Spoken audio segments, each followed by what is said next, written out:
Welcome to the Arlington Street Church podcast. Founded in 1729, Arlington Street continues today as a gathering place for progressive people of faith in the greater Boston area and beyond. We are located at the corner of Arlington and Boylston Streets, across from the Public Garden in Boston, Massachusetts. Please visit ascboston.org for more information about this historic Unitarian Universalist congregation. Arlington Street Church, gathered in love and service for justice and peace.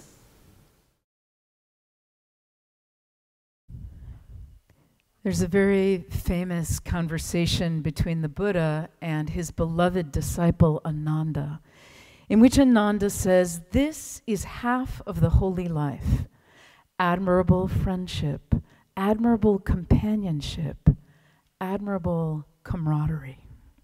The Buddha replies, "Don't say that, Ananda. Don't say that. Admirable friendship, admirable companionship, admirable camaraderie is actually the whole of the holy life." In Pali, the language of the Buddha, the word for friend is mita. The word kalyana means lovely or beautiful. So in Buddhism, your beautiful friend, your kalyana mitra, is your spiritual friend. The Buddha believed it is vital for spiritual growth to have spiritual friends. Your kalyana mitra, he said, should be lovable, estimable, venerable, and patient. They should be able to counsel well, to deliver deep discourses, and not apply themselves to useless ends. The Buddha encouraged his followers to spend time in whatever town or village you may dwell with young or old who are advanced in virtue, to talk with them emulating consummate conviction, consummate virtue, and consummate generosity. This, he said, is admirable friendship. I love all these directives. And I suspect that we already know that it is through friendship that we learn some of the greatest spiritual lessons: generosity, compassion, patience, and forgiveness. Poet and Zen priest Norman Fisher recounts the story of an eager young monk called Megaya who wanted to practice meditation alone in an especially beautiful and peaceful mango grove. But Megaya's meditation was anything but beautiful and peaceful. To his shock, he found his mind a snarl of malicious, lustful, and confused thoughts, probably because his practice was too self-involved. When Megaya rushed back to report his experience, the Buddha was not surprised. 5 things induce release of heart and lasting peace, the Buddha told him. First, a lovely intimacy with good friends. Second, virtuous conduct. Third, frequent conversation that inspires and encourages spiritual practice. Fourth, diligence, energy, and enthusiasm for the good. And fifth, insight into impermanence. In other words, friendship is the most important element in the spiritual path. Everything else flows from it.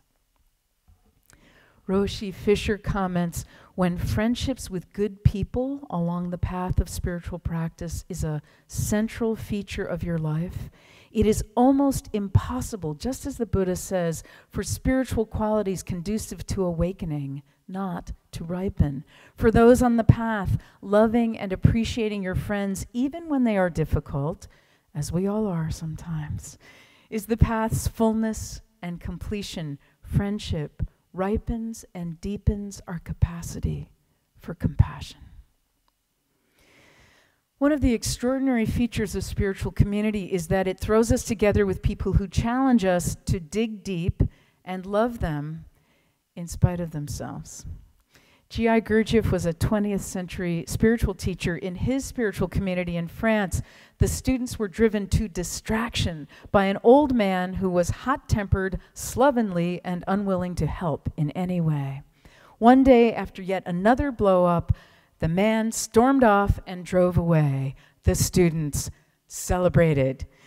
Gurdjieff, however, took off for Paris in hot pursuit, hell-bent on convincing the man to return. But he had made up his mind, the man said. He was finished. After long negotiations, Gurdjieff offered to pay him a very large monthly stipend to take up residence again. How could he refuse? When the man returned and walked in on what was essentially his bon voyage and good riddance party, the other students were appalled. When they learned he would be paid to stay, while they were in fact paying dearly to be there, they were up in arms. Gurdjieff called the community together, listened carefully to their complaints, and laughed. This man is like yeast for bread, he explained. Without him here, you would never really learn about anger, patience, and compassion. That is why you pay me and I hire him. Gurdjieff was teaching spiritual friendship. But let's return to those beloved friends, our Kalyana Mitra. On the Buddhist path, spiritual friendship grows in the context of spiritual community, built on teaching, spiritual practice, and a shared commitment to exceeding personal need and self-interest. In other words, it's not just about feeling good. It's about helping one another to grow in love and service. I think of the extraordinary community of caregivers that grew up together in the early years of the plague.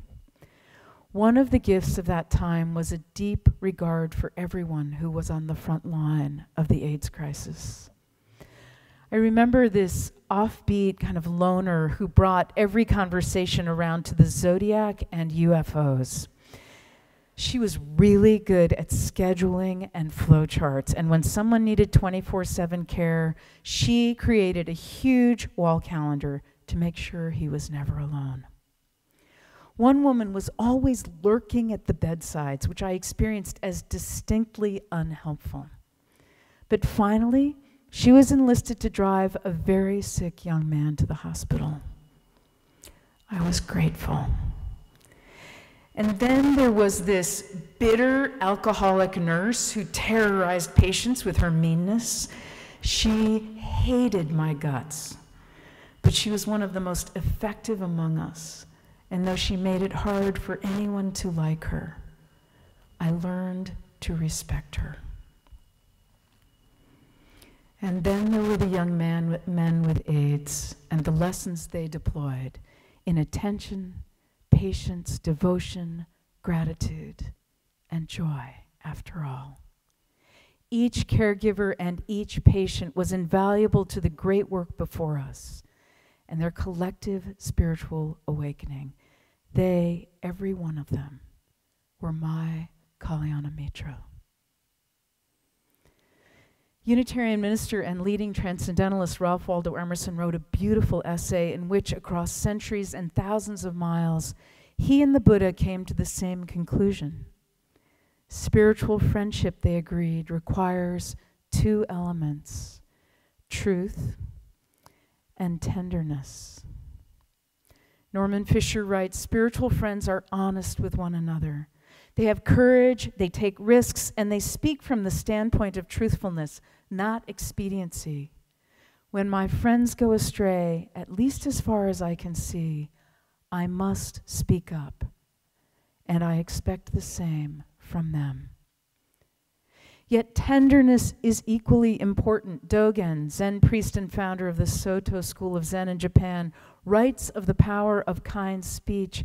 Speak to sentient beings as you would to a baby. Speak with that much tender love and sweetness. If I find I am lacking in tenderness, speaking what I consider to be truth out of defensiveness or separateness, I have to work on healing the causes within myself of this breach of kindness. I need to keep my peace until I am ready to speak with love. Truth and tenderness, Some days it's just like this. Today was a difficult day, said Pooh. There was a pause. Do you want to talk about it? Asked Piglet. No, said Pooh after a bit. No, I don't think I do. That's okay, said Piglet. And he came and sat beside his friend. What are you doing? Asked Pooh. Nothing really, said Piglet, only I know what difficult days are like.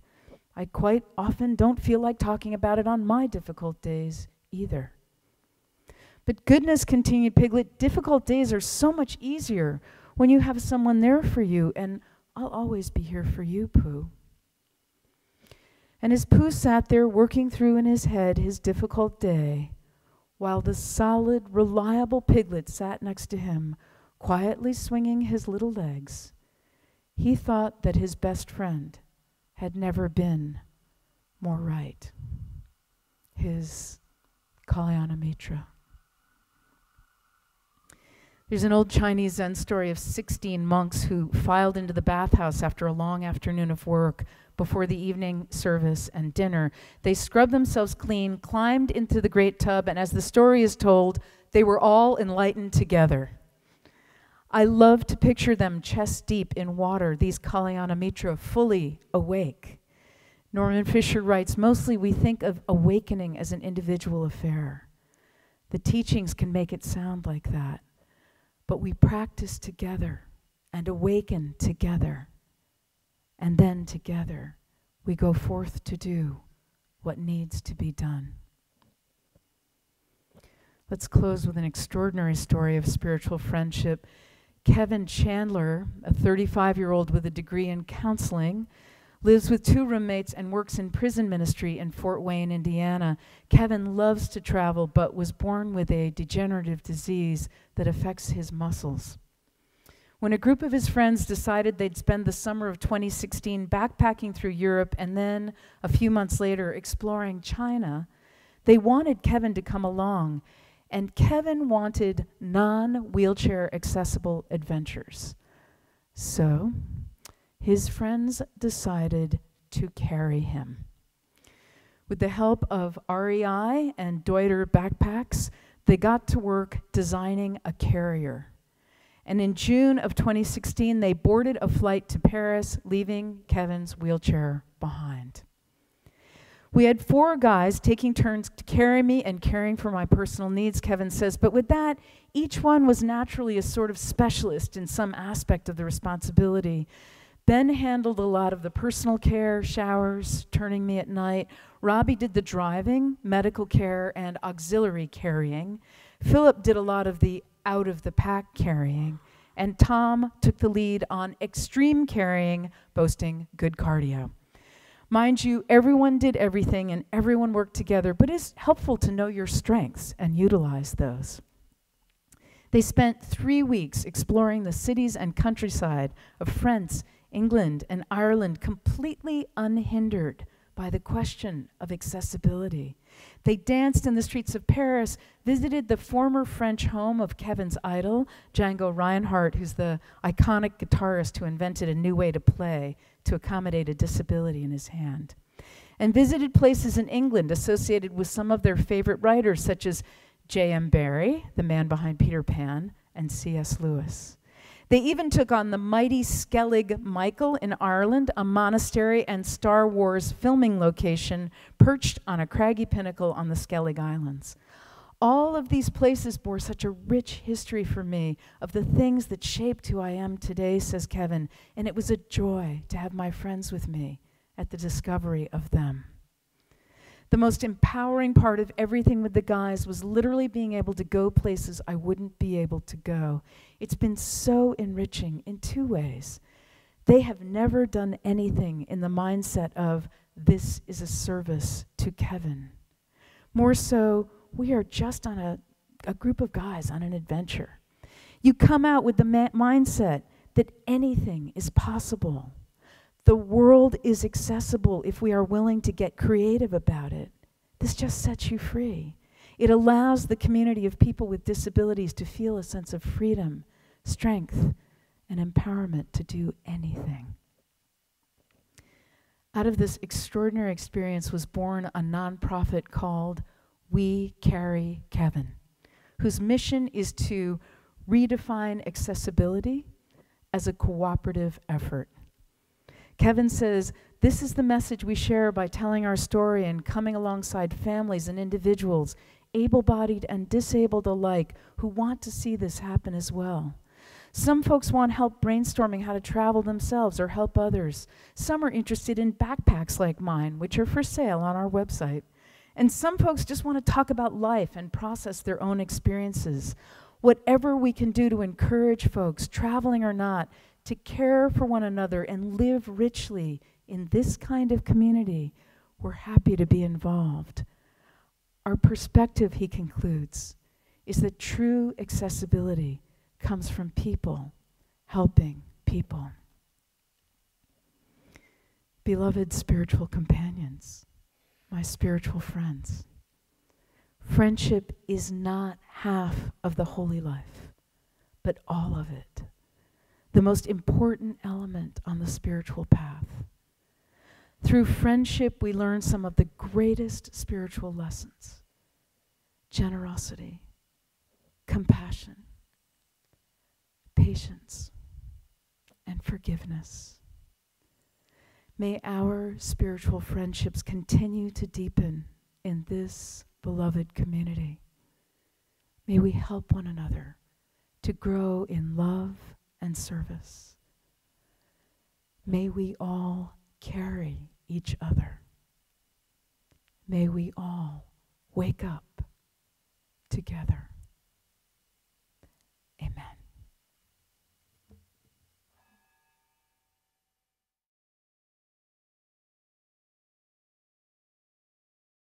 Let's join hands for the closing words.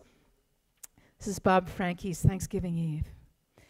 What can we do with our days but work and hope? Let our dreams bind our work to our play.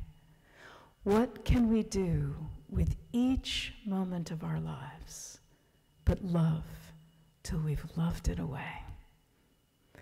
Let us keep this faith, beloveds, and pass it on. The service begins when the service ends. Bless your hearts. Amen. Amen.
Please visit ascboston.org for more information about this historic Unitarian Universalist congregation. Arlington Street Church, gathered in love and service for justice and peace.